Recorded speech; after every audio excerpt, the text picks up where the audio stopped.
নাহিদের স্ট্যাটাস নিয়ে তোলপাড়। মির্জা ফখরুলের বক্তব্যের প্রতিক্রিয়ায় নাহিদ বলছে যে জরুরি অবস্থা বা 111-এর সরকার আনতে চাচ্ছে বিএনপি। আসলে কি 111 আসতেছে? আওয়ামী শিবিরে উল্লাস, গর্ত থেকে বাইর হয়ে মিলিটারি কুয়ের স্বপ্ন দেখতেছে। স্বপ্ন দেখা ভালো, ওদের ড্যাডি ওই যে ওই যে ওই যে যে সোহাদির বডিগার্ডও প্রচুর স্বপ্ন দেখতো। স্বপ্ন দেখতে দেখতে তার স্বপ্ন দোষও হইতো। আল্লাহ বাঁচাইছে, তৈজসপত্র যদি জায়গা মতো পড়লোই নি, তাহলে আরো কয়টা আজ দহা জন্মাইলনি। দুটাই জান কালা কালা করে দিছে। আরো কয়টা থাকলে কি হইল নি আল্লাহ জানে। আমি নিজেও কইছি যে ওয়াকার কি সিসির মতো সরকার বানাইতে চায়। তাই অনেকের মনে হইতে পারে দাদাই তো কইছিল, তাইলে হইতেছেটা কি? কয়দিন আগে না দাদা কইলেন যে 75-এর সাথে মিল আছে, ছাত্ররা কোণঠাসা হইয়া যাইতে পারে। ছাত্ররা কিঞ্চিত কোণঠাসা হয়েছে, কথা সত্য। কিন্তু আমি এটাও মনে করি ছাত্ররা রাইট স্ট্র্যাটেজি নিলে এই অবস্থা থেকে উত্তরণ সম্ভব। প্রথমে আমরা কুয়ের বা জরুরি অবস্থার সম্ভাবনার কথা নিয়ে ভাবি। তার আগে একটা জিনিস বলে নি, সেটা হইতেছে যে রাজনীতিতে প্রিএমটিভ মেজার বলে কিছু কথা আছে, মানে আগে থাকতেই একটা ব্যবস্থা নেওয়া। তো ওয়াকারকে যখন বলছি যে সিসির মতো সরকার বানাইতে চাই কিনা, ওইটা ওয়াকারকে আমি সতর্ক করছি যে এই কামটা কইরেন না, সেই কথাটাই বলছি। তার মানে এইটা না যে ওয়াকার এটা করিচ্ছে। যদি সিসির মতো সরকার বানানোর বদ মতলব থাকে তাহলে সাবধান হইয়া যান। এটাই হইতেছে ওই ভিডিওর বার্তা। আমি আগেও বলছি, আবারও বলতেছি যে 75-এর সাথে এখনকার কয়েকটা মিলের জায়গা আছে। তবে আর্মিতে একটা বড় তফাত আছে, বিশাল বড় তফাত 75-এর সাথে। 75-এ আর্মির একটা ছোট অংশ বিপ্লব করছিল। আর বিপ্লবের পরে শেখ মুজিব জয় বাংলা হইয়া যাওয়ার পরে জনগণ মাঠে নেমে আসা ওই বিপ্লবী শক্তিকে অভিষিক্ত করছিল। আর 24-এ আর্মি মাঠে বিপ্লব দমন করার জন্য মাঠে ছিল। তারা প্রথম দিকে জনতার দিকে গুলিও করছে। আর্মির ড্রোন আকাশে উড়াইয়া সেটা দিয়ে গোয়েন্দা তথ্য দিছে যে কোটি কোটি বিক্ষোভকারীরা কুটি থেকে প্রতিরোধ করিচ্ছে। আর ওই পুলিশ সেই তথ্য পেয়ে আন্দোলনকারীদের বিক্ষোভকারীদের চিহ্নিত কইরা ওই জায়গায় স্নাইপার পাঠাইছে। এলাকা ব্লক রেড দিয়া কারফিউ দিয়ে আন্দোলনকারীদের আটক করেছিল না আর্মি? আমরা তো ভুলি নাই, তাই না? এই ভূমিকা রাখার পরেও আর্মির সৈনিক আর জুনিয়র অফিসাররা একটা সময় গুলি চালাইতে অস্বীকার করছে। সেটা হইতেছে 5ই অগাস্ট সকালে। এই যে হাসিনার আজ্ঞাসনা থেকে শুরু কইরা গুলি চালাইতে অস্বীকার করা, এটাকেই বলে বিপ্লবী রূপান্তর। আর্মির এই সেকশন মানে জুনিয়র অফিসার আর সৈনিক লেভেলে একটা বিপ্লবী রূপান্তর ঘটিছে। এই আর্মি হাসিনার আর্মি না, এই আর্মি জনগণের আর্মি, জনতার আকাঙ্ক্ষার সাথে থাকা এক গণমানুষের বাহিনী, এক গণবাহিনী। এটা আমি আর্মিকে তেল দেওয়ার জন্য বলতেছি না।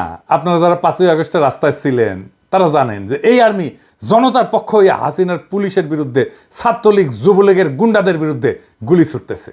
আর্মি হাসিনার শাসনের খুঁটির বিরুদ্ধে দাঁড়াইছে। আর্মি হাসিনার শাসন, হাসিনার ছায়া থেকে বাইর হয়ে আসছে। এটাই রূপান্তর। তার অস্ত্রের নল ঘুরে গেছে শাসকের দিকে। এইটার প্রতীকী মূল্য অপরিসীম। এই বাহিনী অন্তত এখন জনতার বিরুদ্ধে দাঁড়াবে না। তারপরেও বলা যায় না, কু করতে তো বেশি লোক লাগে না। 111-এর সময় তো কু করেছিল 10-12 জন নাকি শুনেছি। তাই আমি বলতেছি না কু হওয়ার সম্ভাবনা শূন্য, হইলেও হইতে পারে। তবে আমি চাই এটা কু হোক, তাহলে টেরাম টেরাম যুদ্ধ হবে। হ্যাঁ, কু হইলে ভালো হবে। কেন ভালো হবে আজের দেখি।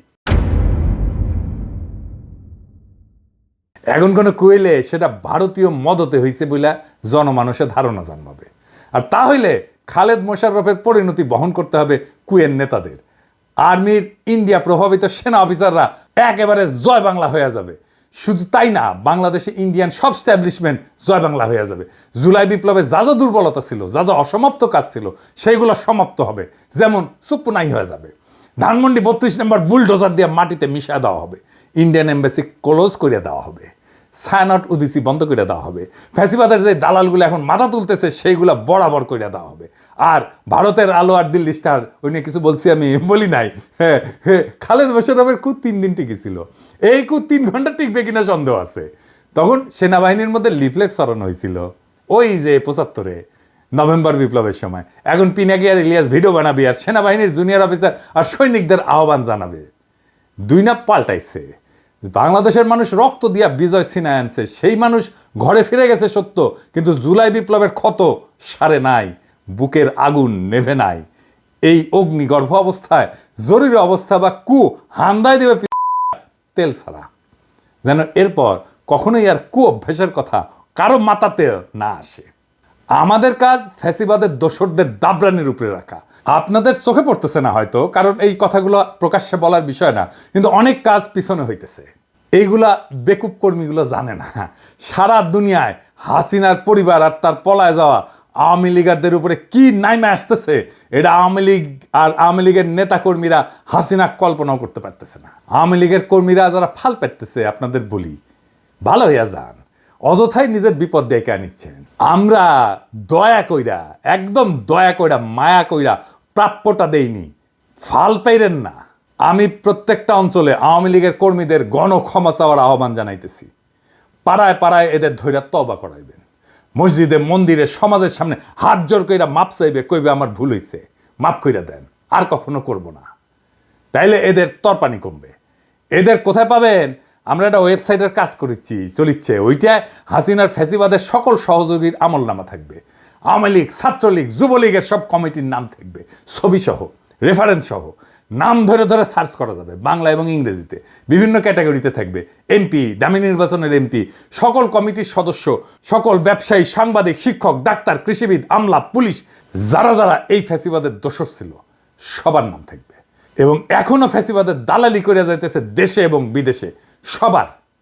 কাজটা বড়, টাইম লাগবে, ফান্ড লাগবে। রাজনৈতিক দলগুলোর বা সরকারের তো করার কথা ছিল, তারা তো অন্য কাজে ব্যস্ত। কাজ শুরু হয়ে গেছে। এর মধ্যে আমরা যুক্ত করব কারা কারা আওয়ামী লীগারদেরকে আশ্রয় দিছে, পুনর্বাসিত করছে, তাদেরও নাম থাকবে। যুগ যুগ ধরে মানুষের ঘৃণার উৎস হইয়া থাকবে এই ওয়েবসাইটটা। এইবার পার্বত্য চট্টগ্রাম বিষয়ে আরো একটা জিনিস বাদ পড়েছিল, সেটা আলাপ করি, আসেন। গুরুত্বপূর্ণ বিষয় কলে পার্বত্য চট্টগ্রামে শুধু ভালো প্রশাসনিক অফিসার পাঠাতে হবে তা কিন্তু না, আমি শুধু তাই বলিনি। তার সাথে ভালো শিক্ষক পাঠাইতে হবে, ভালো ডাক্তার পাঠাইতে হবে, ভালো সামাজিক কর্মী পাঠাইতে হবে। ওইখানে পার্বত্য অঞ্চলে বিকেএসপির মতো কয়েকটা প্রতিষ্ঠান তৈরি করতে হবে।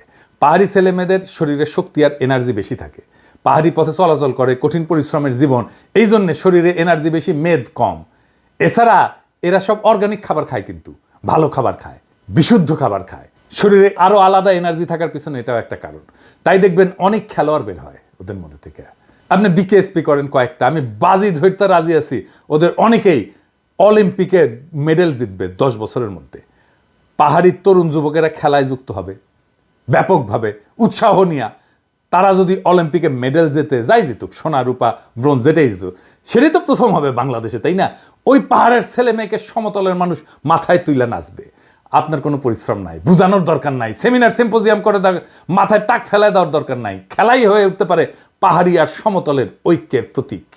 বিশাল কাজ হয়ে যাবে। আরে ভাই, রাজনীতি তো আছে, কিন্তু আপনার আগ্রহ, উৎসাহ, মোটিভেশনের একটা জায়গা লাগবে তো, যেটা নিয়ে আপনি আনন্দিত হবেন, যেটা নিয়ে আপনি আপনার জীবনের সমস্ত দুঃখ কষ্ট ভুলে যাবেন।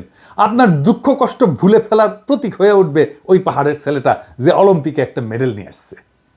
খেলাধুলার মাধ্যমে ওদেরকে যদি সংযুক্ত করা যায়, সারা দেশব্যাপী একটা যোগসূত্র তৈরি হবে পাহাড়ি এবং সমতলীদের মধ্যে। আমার পাঠক দর্শকদের বলি, আমার ক্ষুদ্র ভ্রাতারা স্লোগান দেয়, 7 সিস্টার থাকবে না রে। ভাসানির রেফারেন্সে বলে আসাম আমার, 7 সিস্টারস আমার। এই 7 সিস্টার কেন ভারত রাখতে পারতেছে না? পারতেছে না কারণ এই জাতিগোষ্ঠীর সাথে ন্যায্য আচরণ করতেছে না। এই অঞ্চলে 7 সিস্টার্স, রাখাইন আর আমাদের পার্বত্য চট্টগ্রাম মিলা যে জনজাতি উত্থিত হবে, বাংলাদেশকে যদি তার নেতা হয়ে উঠতে হয়, তাহলে আমাদের পার্বত্য চট্টগ্রামের পরীক্ষায় উত্তীর্ণ হতে হবে। এইটা আমাদের টেস্ট কেস। কয়েক লাখ পাহাড়ি নাগরিকদের যদি আমরা আস্থায় নিতে না পারি, আমরা এই অঞ্চলের নেতা হব কিভাবে? কোটি কোটি মানুষের পারবো না তো। তাই আমাদের মাইন্ডসেট এমনভাবে তৈরি করতে হবে যে আমরা বাংলাদেশ পথ দেখাবো। ভারত যেই সমস্যার সমাধান করতে পারে নাই, যেই কারণে 7 সিস্টার আজকে অগ্নিগর্ভ, সেই সমস্যার সমাধান আমরা দিতে পারবো। এই আস্থা তৈরি করতে হবে, এই আস্থা তৈরি করতে পারতে হবে। এই অঞ্চলে যদি কয়েকটা নতুন রাষ্ট্র তৈরি হইতে পারে, তাহলে তাদের সাথে একটা কনফেডারেশন গড়ার উদ্যোগ নেবে বাংলাদেশ। সেই প্রস্তুতি রাখতে হবে। তো কেন কনফেডারেশন করবে? এখন যদি তারা দেখে আমাদের পার্বত্য চট্টগ্রামের কয়েক লাখ নাগরিক খুশি না বাংলাদেশের রাজনৈতিক নেতৃত্বের প্রতি, তাহলে তারা কি আমাদের সাথে কনফেডারেশনে আসবে? আসবে না তো। আবার আসেন ওই ধানমন্ডি 32 নম্বরে আলাপটা সেরে নিই। আমি কইছি যে কু হইলে ধানমন্ডি 32 নম্বর বুলডোজার দিয়ে মাটিতে মিশিয়ে দেওয়া হবে। অনেকের মনে হইতে পারে যে কু না হইলে কি থাকবে? ধানমন্ডি 32 নম্বরের সামনে ব্যারিকেড দিছে। আবার কেন দিছে কে জানে? আমি কইছি ব্যারিকেড দিবে, দেখনি ওই ধানমন্ডি 32 নম্বরে, ওখানে ওই ব্যারিকেডের উপরে যায় স্যার করে মুতে দিবেন। ব্যারিকেড তুলে নিতে ব্যর্থ হবে। যখনই ব্যারিকেড দেবেন ওর উপরে মুতে দেবেন। শোনা যাচ্ছে মোস্তফা সরোয়ার ফারুকী নাকি রেনোভেশন করবে। ওর তো কুরকুরানি ছিল, ওই যে কইছিল না ওটা রেনোভেশন করা উচিত। তো ফারুকী রেনোভেশন হবে কাদের টাকায়? পাবলিকের ভ্যাট ট্যাক্সের টাকায় তো নাকি? বাংলাদেশে ৭২ থেকে ২০২৪ পর্যন্ত যত গণহত্যা হয়েছে, ইন্ডিয়ার দাসত্ব হয়েছে, গুম খুন ব্যাংক ডাকাতি হয়েছে, বাক স্বাধীনতা হরণ হয়েছে, স্বৈরতন্ত্র এবং ফ্যাসিবাদ, এই সব কিছুরই কোমল মসৃণ আইকন হইল ওই ৩২ নাম্বার। ৩২ নাম্বার শব্দটা একটা অভিশপ্ত শব্দ। ৩২ নাম্বার বাংলাদেশের ফ্যাসিবাদের আতুর ঘর। ওই ৩২ নাম্বারে প্রত্যেকটা ইটের গায়ে লেখা আছে মজলুমের হাহাকার, আমার নিখোঁজ হওয়া ভাইয়ের নাম, হাসিনা মুজিবের শাসনে বন্দুকের গুলিতে সেলাই হয়ে যাওয়া হাজার হাজার শহীদের নাম। ওই ৩২ নাম্বার রেনোভেট করার একমাত্র উপায় হইতেছে ওটারে বুলডোজার দেয়া ফ্যাতলাইয়া মাটির সাথে মিশায় দেওয়া, ওটারে চিরদিনের জন্য জয় বাংলা করে দেওয়া। ওই কাজ আমরা করব, একদিন করব, আজ না হোক কাল করব। ওইটা রেনোভেট যে করতে আসবে তারও সানডে মানডে ক্লোজ করে দিব। ইনকিলাব জিন্দাবাদ।